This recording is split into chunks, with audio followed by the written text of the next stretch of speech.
Good evening, everyone. So today we're going to talk a little bit about buyer's remorse. And to start us off, we're going to talk a little bit about an article that I found from MSNBC. And it says, most millennial homeowners have buyer's remorse, a new survey shows. So really, there's no surprise here when it comes to buyer's remorse. It's not a new thing. There are people that, when you're especially first-time buyers, you can get what's called buyer's remorse, where you regret the decision that you just made to purchase this property. Now, it is a real thing, and I will also add that I've seen lots of properties come back on the market as a result of someone getting cold feet, someone getting buyer's remorse.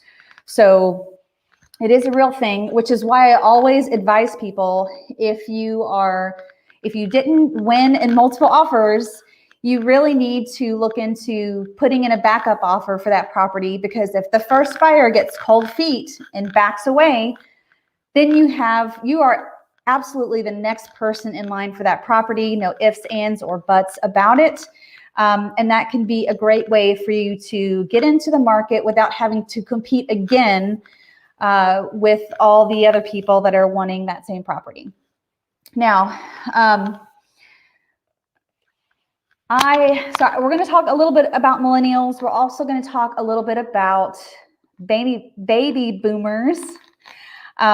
So I am a millennial. Now, I'm on the older side of the millennial age range.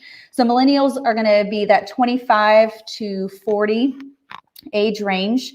And so, not to give away my age, I don't really care, but so I am towards the top end of the millennial, I guess, time frame. And when I purchased my first home back in 2010, at that time we were coming off the back of the housing crash and recession, trying to recover from that time period. So it was definitely a buyer's market. I was able to save up enough money to put 20% down at the time. And I was kind of a little bit savvy in the sense that I knew that I had to put 20% down. Otherwise, I would have an additional fee of mortgage insurance. So, which my dad had kind of taught me a little bit about that. So that was kind of a nice thing to know about up front. And that 10 years ago, or 11, I guess now, since we're in 2021, I purchased that home for about $130,000 with my husband and I had just gotten married, and we purchased it for $130,000. And that same house today would probably be worth anywhere from in that like high $200,000 range. So at least $250,000, if not more. So if you think about it, people that are 10 years younger than me, who may be entering the market for the first time, are actually paying almost $100,000. Is that $100,000? Over $100,000 more for a property that I paid $100,000 less for. I think that makes a huge difference, depending on how old you are, especially if you are 25 and you're trying to purchase your first property. The market really isn't a good, what's the right word for that? The market really isn't in the best spot when it comes for making a purchase, because we're in a seller's market. Now, let's see. I'm sorry, I'm looking at my notes a little bit. Now, a lot of millennials too, because pricing is so much more than it was even 10 years ago, 20 years ago. A lot of people, I think, get remorse or are not sure if they're making the right decision, because they don't realize until after the fact that, oh, we need to bring more than 20% down to the closing table. We have to bring extra money for closing costs. And I think a lot of people, especially if they're first-time buyers, they don't necessarily realize that, yes, you have to bring your down payment and additional closing costs. And you're just like, well, how much is that more is that going to be? I'm already paying 20% down if you've saved up that much to avoid mortgage insurance. So I really do think that closing costs catch a lot of people by surprise. And also when you first start looking at properties and you are just trying to figure out all the numbers, you're talking with the lender, and you start realizing how much things are going to be costing you, I can see where someone would get cold feet and just be like, you know what, if we're going to have to do repair work on top of this, and we're already paying $12,000 over the asking price, and it looks like the home is in need of some repairs, even after the seller fixes a couple of items for us, you know, I can really see how someone would just walk away and be like, you know what, I don't think this is the right thing to do. I don't right now, you know. So, but before we get started, don't forget to like, subscribe, and if you have a question, please be sure to leave it in the chat. I'll answer any question that you have about real estate tonight. But we're going to be focusing on buyer's remorse and just kind of talking with you a little bit about that. Now, so let's read a little bit about. Let's go into this article a little bit more. So it says, millennial homeowners have a bad case of buyer's remorse, according to a new survey. Nearly 63%, that's over half, of millennial homeowners surveyed by Bankrate.com said that they had regrets about buying. This is more than any other age group defined in the survey as people aged 23 to 38, which to me, I'm kind of on the older side. 40 to me is more of millennial, but anyway, and nearly double the regret rate of baby boomers. So baby boomers do have that same regret, but it's not near double that. So like a third, you know. Overall, 44% of US homeowners say they have regret about their purchase. That's just under half. That's a lot. Millennials have been slow to enter the ranks of homeownership thanks to the last recession and the housing crash that caused it. Now, as they age into marriage and parenthood, they are buying at a faster pace. Many, however, are regretting it. Now, I want to kind of back up a little bit and talk about baby boomers, because baby boomers are in that 1946 to 1964, which makes them anywhere from 57 to 75. Now, a lot of these people were born just after World War II had ended. Their parents had lived through World War II and the Great Depression as well. And so a lot of baby boomers, as a result of their parents teaching them, hey, you need to save money, you know, make sure that you save it for a rainy day. You never know what could happen. I think that really gives baby boomers an advantage, especially with, I guess, how people were raised during the 1950s and 60s is different than how children are raised now, or even for millennials, and how millennials are raising their children. So I think it does have an effect because they were taught how to save money, how to save it for a rainy day. And I think that a lot of millennials got some of that, maybe, if their parents were able to teach them some money saving things. But I think millennials, and this is including myself, we know how to spend money. We are more consumeristic, I believe, as a whole. And I mean, me personally, as a millennial, you know, towards the top end of that range, I guess, growing up, I was taught how to, you know, it's good to save money, learned how to, my parents owned a bakery, so it was really easy for me to just get that concept of money. If I work so many hours, I get so many dollars. And look, I have some money and I can save it for something that I really, really want, or I can purchase something small now. So giving me that, I guess, concept of money at the beginning. And there would be times where I would spend it sooner instead of saving up for something bigger.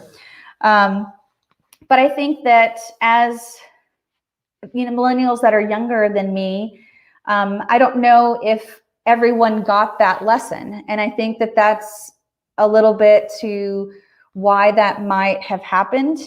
And it is hard, to just say, I'm not going to spend any money. I'm not going to go out to eat. I'm not going to go to the movies, right? And say, I need to really save this money for a new house. I really need to save this money for when we're going to have a baby. I really need to save this money for if something happens, like an emergency happens, right?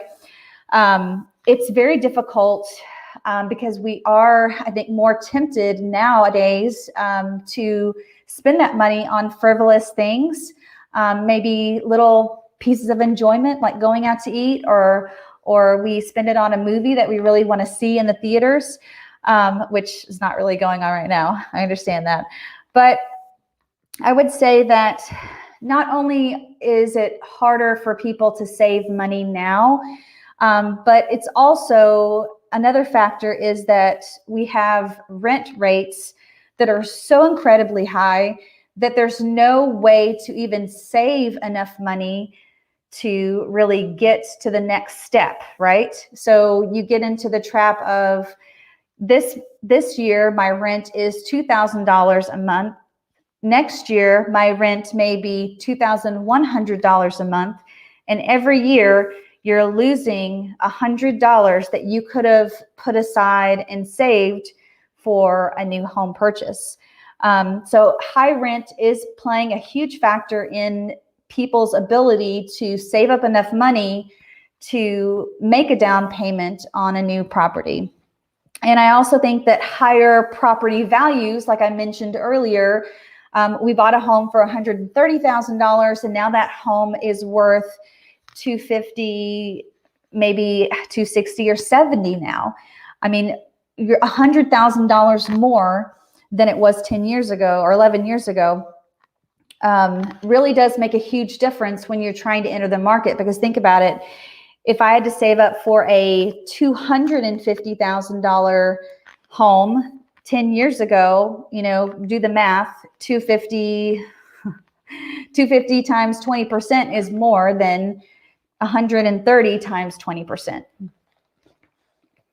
All right, let's keep reading a little bit more. So it says, what seems to irk millennials most is maintenance. They didn't factor in the high cost of fixing what breaks. Now, I think they have a point here, but at the same time, I believe that a lot of millennials didn't get that knowledge from their parents on how to fix something.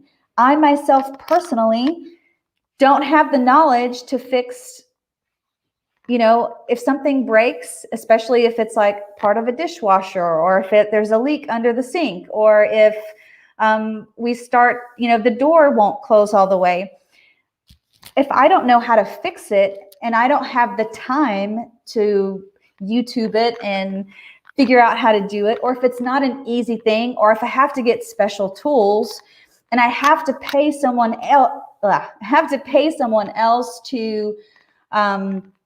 to do it for me, I'm going to be paying 10 times as much versus me trying to do it myself.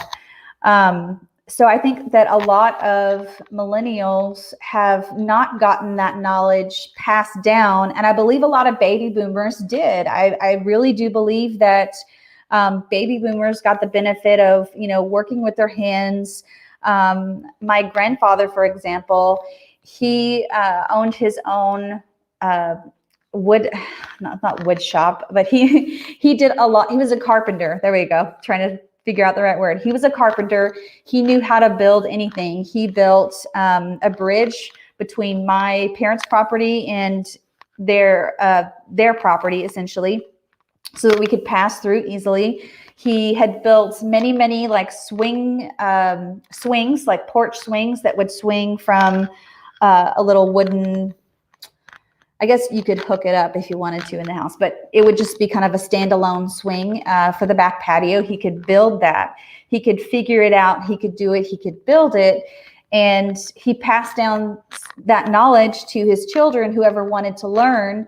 And then those children may or may not have passed that down to the next generation, which is millennials, essentially. So I think that really plays a role. But I think that also, too, the baby boomers, when they were having kids, you know, if my mom was having kids, her and my dad owned their own business. And so a lot of times they really did not have the time to sit and be like, okay, this is how you do this. This is how you do that. Some things they did, but they didn't have as much time, I feel like, to just sit down, because they were always, this was during a time when now both husband and wife started to have to work in order to maintain the rent and the income or the life that they wanted. And I feel like that shift from a one income household to now two people having to bring income really made a difference in that whole dynamic, essentially. So because they did not have enough time to teach their children, which is the millennial generation, it really did affect how we, you know, can adapt or cope, so to speak, in that way. And it's not like I don't want to learn. Part of it has to do with time, and the other part of it has to do, I think, with figuring it out and getting connected to the right people, whether that be a relative or a family member to show us how to do it. But I think it's important to learn, no matter what age or stage or phase in your life that you are. So let me continue reading. So they didn't factor in the high cost of fixing what breaks. Young buyers may have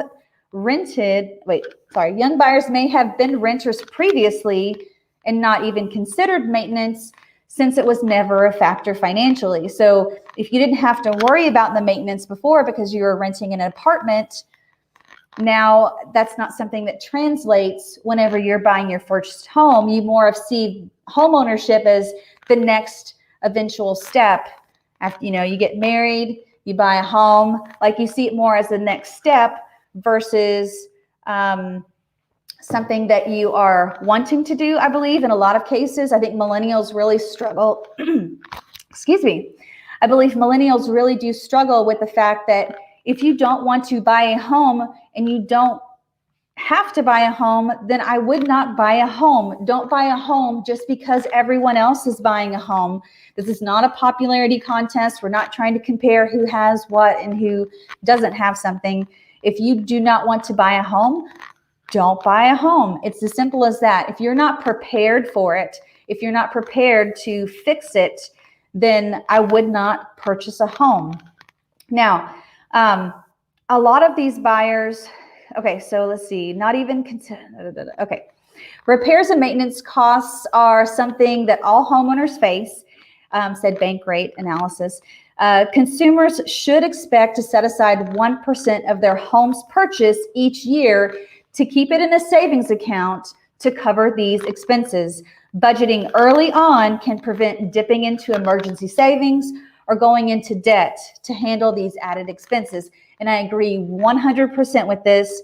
You need to have a separate bank account. You need to have 1%, like they were saying. Set it aside.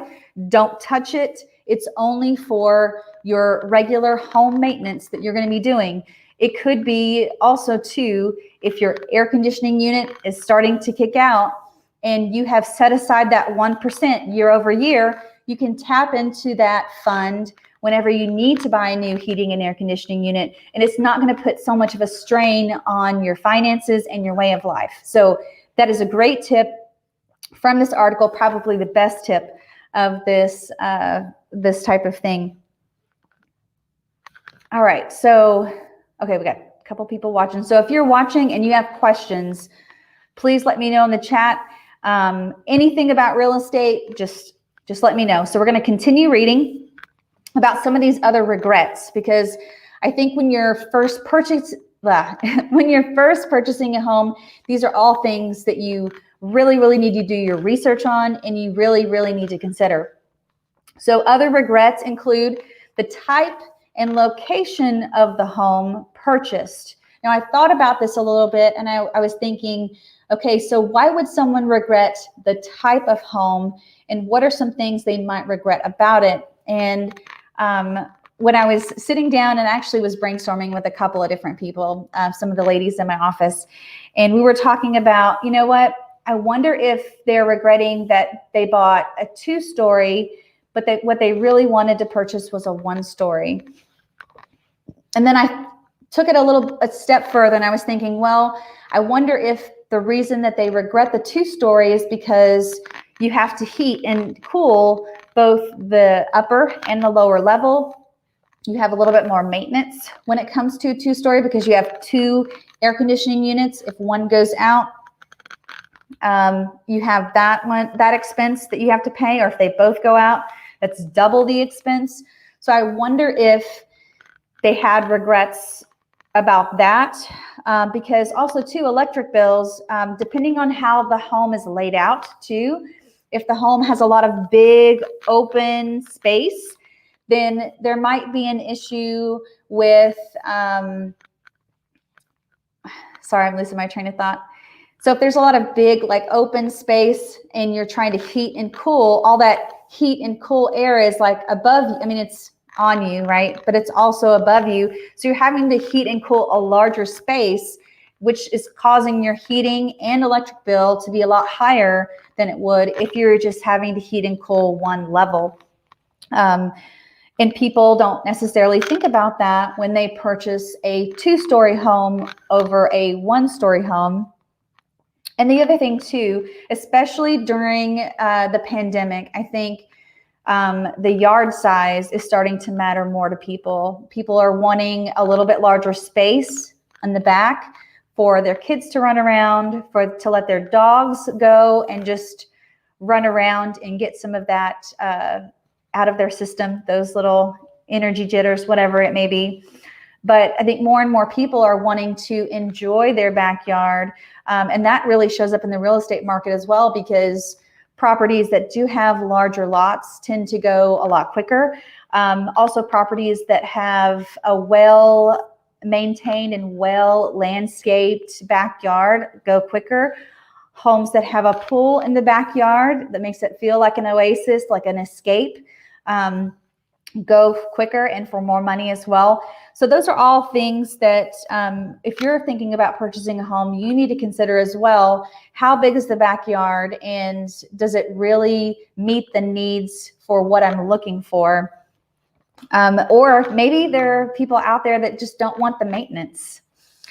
And they bought a yard that was way too big, and now they're having to mow for 2 hours, the front and the back, just to maintain it. And my husband knows this firsthand from experience. Our second home that we purchased was on 1/3 of an acre, long, skinny lot. And every summer, at least once or twice a week, especially in the summer, things grow a lot. And so he was having to spend 2 hours at least every week or every 2 weeks. So that cut, that's 2 hours of his life that he's not going to get back, right? He's not going to be able to spend it with family or friends. And that was like every week during the summer. And needless to say, during the winter, he was like, yes, finally, I only have to mow like once, and then I can let it grow, and then maybe let it go for a couple of months at a time. But the yard size does matter. So if it's got a lot of bushes too, or a lot of trees, those are all things that you're going to have to maintain. And if you don't have the money or the skill or the willpower to continue to maintain those things, it can get very stressful. And that's where I can see the regret coming in after the fact. After you've purchased it, you're like, oh yeah, all that landscaping in the front, we're going to have to maintain. So there's a little bit of regret when it comes to that kind of thing. I think the floor plan too makes a difference. How functional the floor plan is.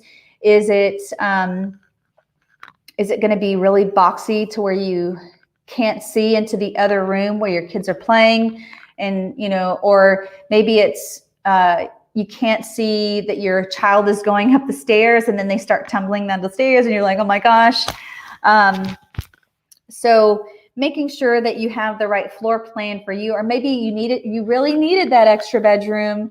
And after you've lived there for a month, you're just like, man, I wish I would have just waited a little bit longer and got that 5th bedroom. That would have just been a great space for guests, for my studio, for whatever, right?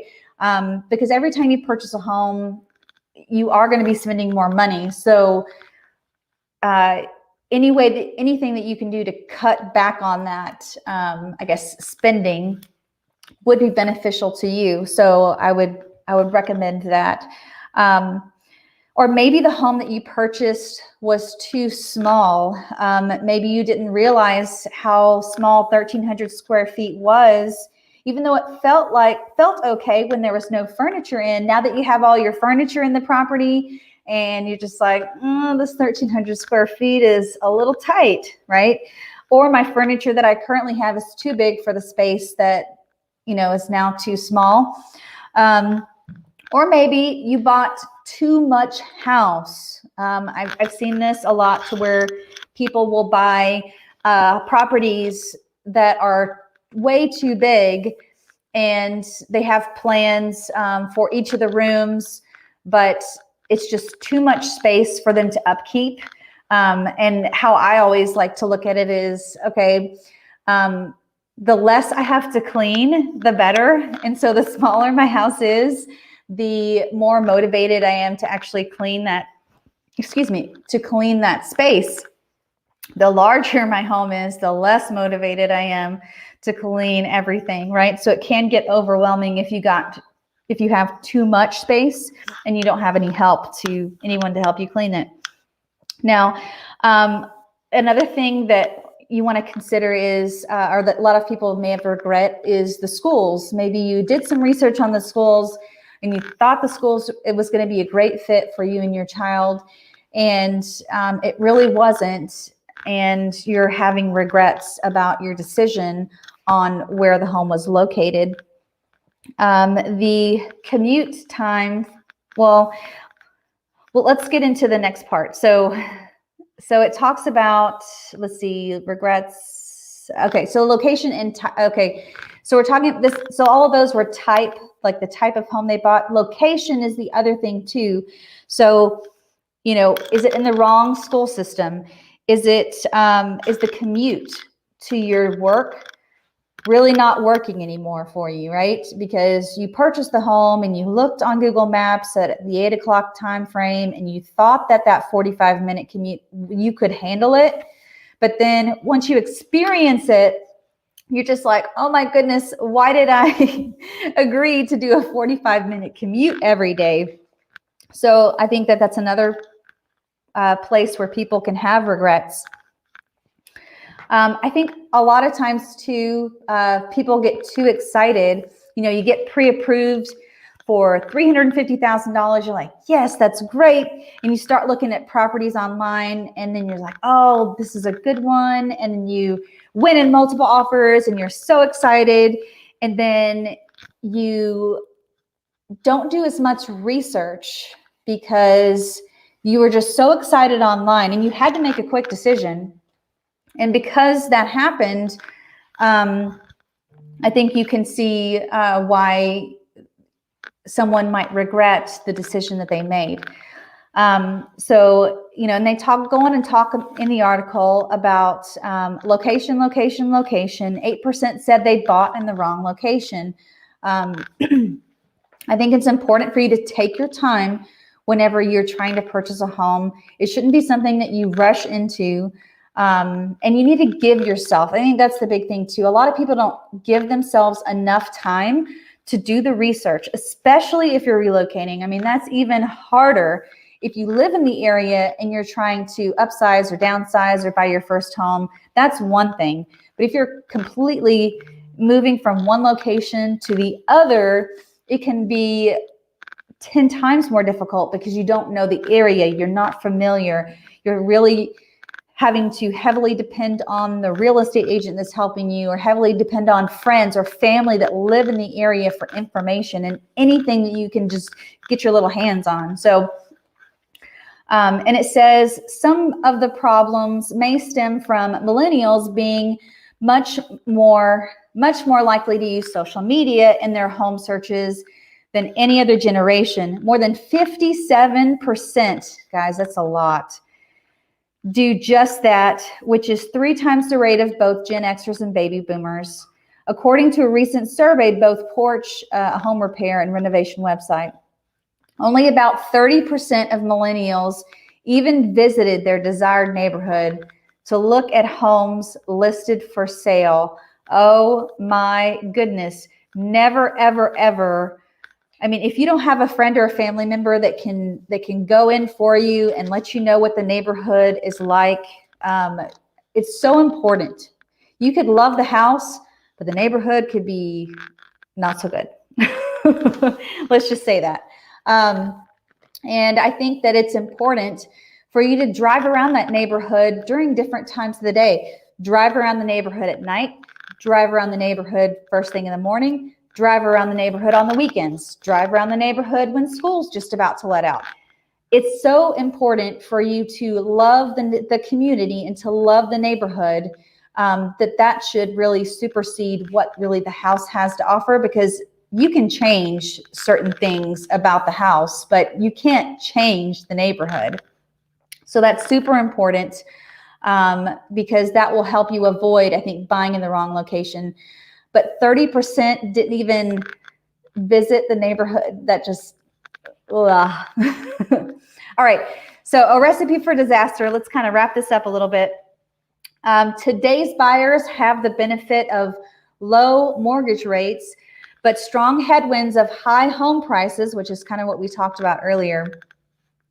That may be why other common regrets were that the purchase was a poor investment and that the mortgage payments were too high. See, that's another thing too.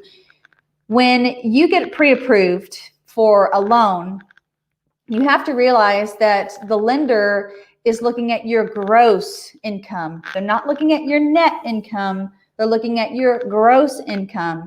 And so if they're taking your gross income and using up to 1/3 of that, you can see where the problem arises, to where even though you're not making that much money, or making as, let me see if I can phrase this correctly, you have to double check not only what you're being pre-approved for, but you need to check with the lender and say, hey, if we're purchasing this home, what is our monthly payment going to run?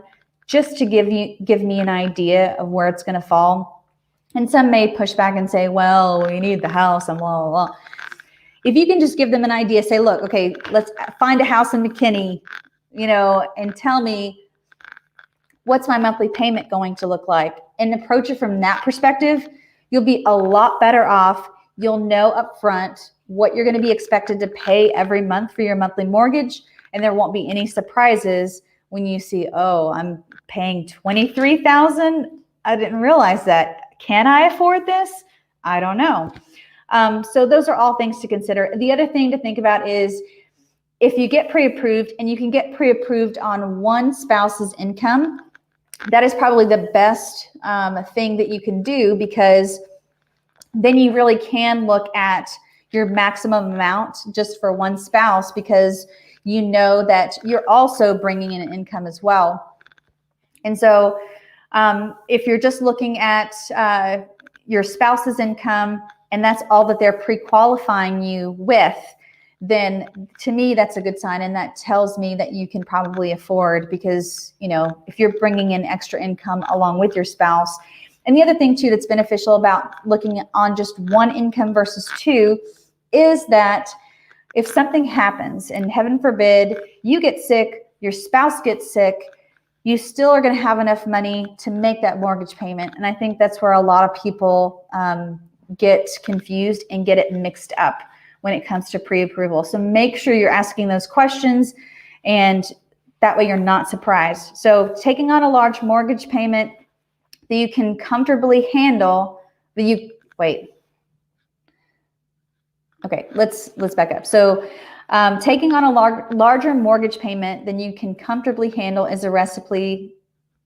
This doesn't make sense. Is a recipe for a larger mortgage payment is a recipe. Yes. So if you're not if your mortgage payment is higher than what you're wanting it to be, then yes, that is a recipe for disaster. So spend a few minutes using a mortgage calculator. I would recommend that. I would just talk to your lender to determine what you can afford and shop around with at least 3 different lenders. That's important too. Making sure that you're asking the lender what the interest rates are. They're all competing against each other, so it's okay to shop.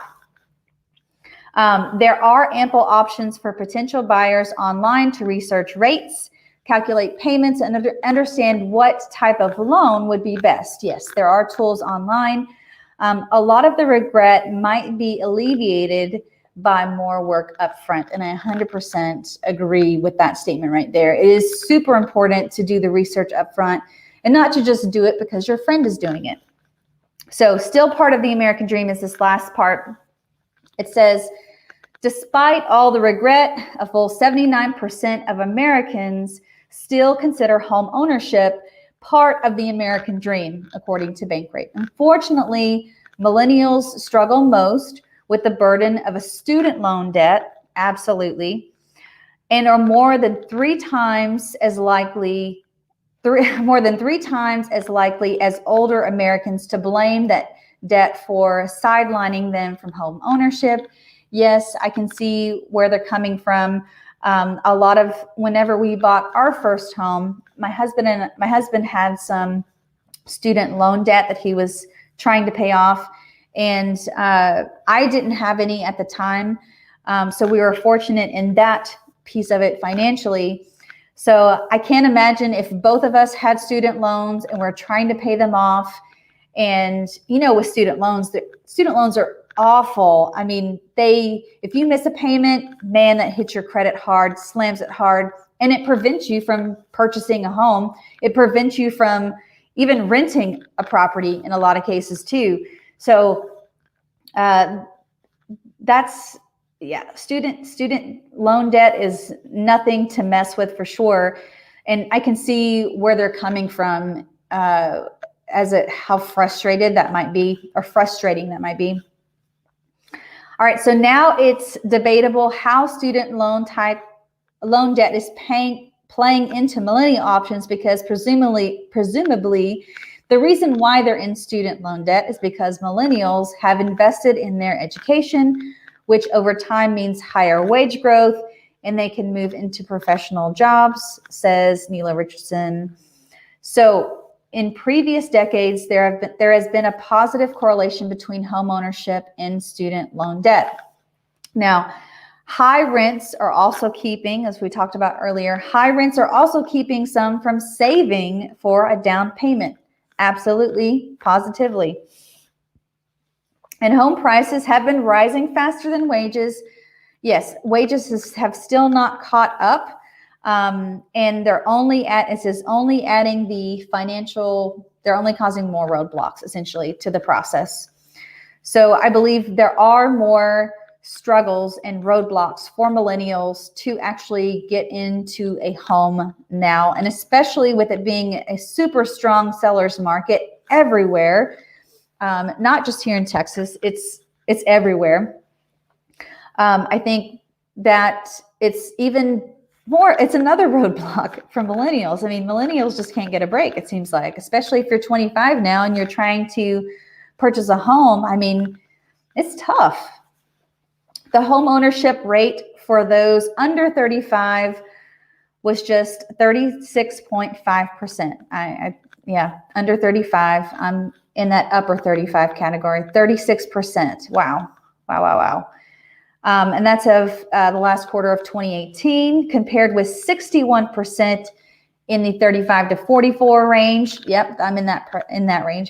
And 70% those aged 45 to 54. So, and that's according to the U.S. Census. The millennial home ownership rate has actually dropped in the fourth quarter compared with the third quarter, but was unchanged year over year. And I think that really has to do with the competitive nature of the current housing situation that we are in. And ladies and gentlemen, that is all for that particular article. So let me remove that from the stream. So, I've got some, here we go. Michelle says, we'll field some questions. So if you're watching and you have a question, So Michelle says thank you. She's one of my regulars. So hey, Michelle, always good to see you on. And we got Jane here. Jane, if you need, so Jane, my middle name is Jane. So great name, by the way. So Jane says, I'll be relocating to Dallas, the Dallas area soon. And I have been researching too much to the point I feel so overwhelmed and scared to choose the wrong place for my family. What I would say to you, Jane, is that don't be afraid. That if you need help, I'm not sure what exactly you're.